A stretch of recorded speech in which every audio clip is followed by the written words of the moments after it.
Gold Town Casino, where you'll get the most bang for your bucks. Top-notch gaming action, superior dining at Calico Cafe, and impeccable service. You'll never want to leave. With surprises in store every day, why go anywhere else? All here at the Gold Town Casino. This portion of the news is brought to you by Affiliated Chiropractic and Affiliated Physical Therapy. Come in for your free consultation. Call 775-727-8900. Our goal is to create the individual treatment plan that will restore your health and end pain.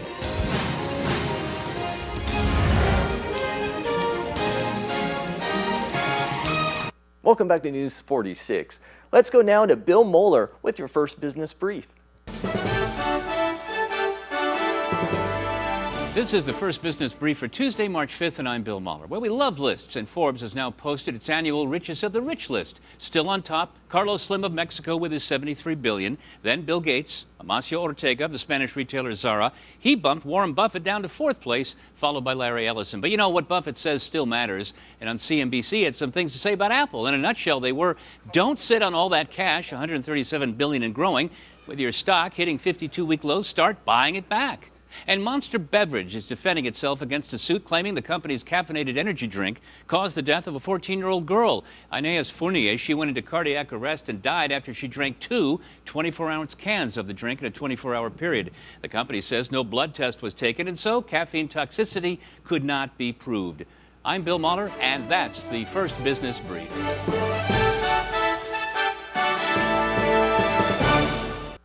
Cardiologist Dr. Eric discusses misinformation and myths regarding a heart-healthy diet. There's a lot of misinformation about diets. In fact, there's so much misinformation even in the scientific community about what's healthy, what's not. Let's take a specific topic, and let's talk about weight. You know, we're all obsessed with our weight, and we have campaigns about our weight and being too heavy. And recently, a group of scientists got together and looked at 100 studies about weight and came to the opposite conclusion about weight that we've been used to hearing. We actually did a report on this about maybe being so thin is not as healthy as you think. Well, these things, the point about all of this is that it's always more complicated than meets the eye. So let's just start with the issue of being overweight. We hear so much about how to lose weight. One researcher decided, let's look at everything that's said about weight loss and see what kind of science there is to back that up. So in the New England Journal of Medicine a few weeks ago, his article was published. And in that article, what he did is he listed 7 myths about obesity, things for which there was absolutely no scientific evidence. Things like, gee, if you just do a little bit of extra exercise every day, over time you'll lose all the weight you need. Total myth.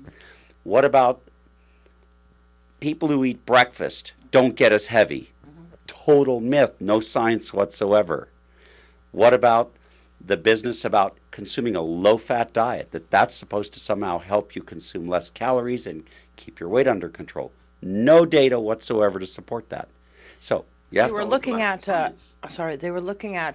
what a person actually eats per day, being healthy or not healthy, and not specifically focused on the weight of the person, more of what they're eating for their own body and what they need, and what items they're eating. Now that's a great lead into what we want to talk about a healthy diet.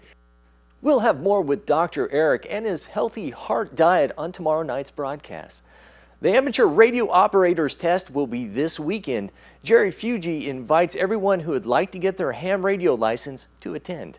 We've got what we call a ham study class. We used to call it a ham cram, and everybody thought cramming was a little obnoxious or whatever, so we changed it to ham class, and it's for the entry-level technician class, and it's coming up the 9th of March. It's going to be from 8 until noon at 1510 Siri Lane. And what we do is you have to get the study material and go through it. However, what we do is go through the questions and answers. And it's a 35-question test, of which you can miss 10.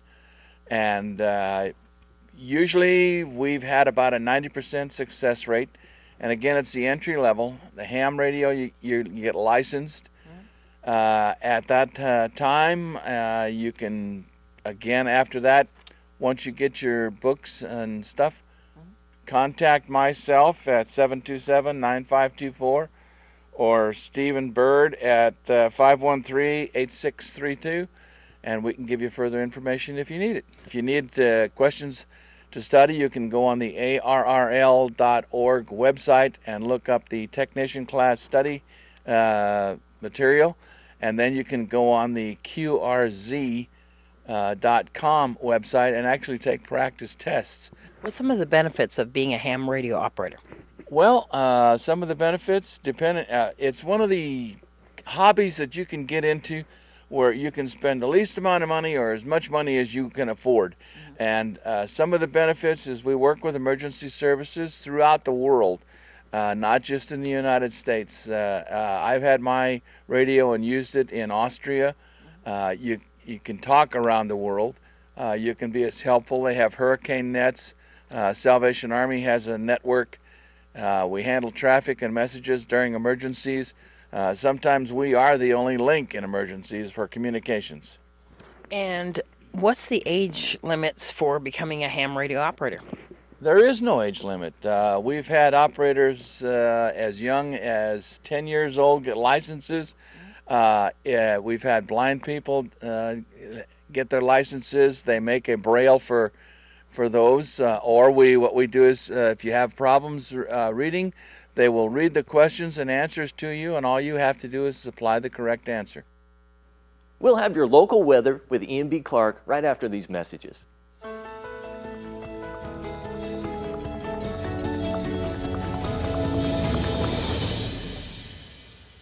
At Healthcare Partners Medical Group, our mission is to provide the highest quality of healthcare to each and every patient. With 5 locations in Pahrump, we are local doctors you know and trust. We want to thank you for choosing us. Quality care starts here.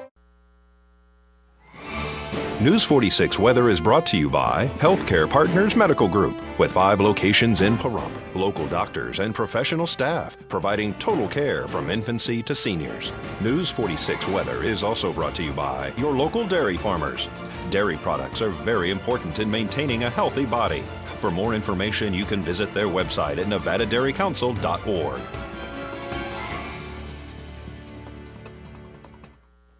Welcome back. Today's weather brought to you by Nevada Dairy Council. It's kind of warm today. We had sunny skies, high of 71 degrees. Winds coming out of the south at 10, gusts at 21. Our pressure falling from 30.05. UV index at 5, moderate. Humidity 18%, kind of low there. Sunrise 6:08 a.m. and the record high 84 degrees in 1972. So looking on to tonight, clear skies, 44 degrees. Winds really are just going to stay the same. They're not going to calm down much. South-southwest 11, gusts at 16. Humidity up to 41%, 5:43 p.m. for your sunset, and the record low, 26 degrees and 48. So looking on to Wednesday, sunny skies, 69 for the high, so a little bit lower there in temperature, 41 for the low. Winds are going to be kind of like this analogy. So, you know, in old Western movies, you see tumbleweeds kind of blowing in the wind because it's fierce enough. That's pretty much what it's going to be like. So make sure you secure your outdoor items. So winds coming out south-southwest at 15, gusts at 24. Humidity 27%, sunrise 6:07 a.m. and UV index at 5.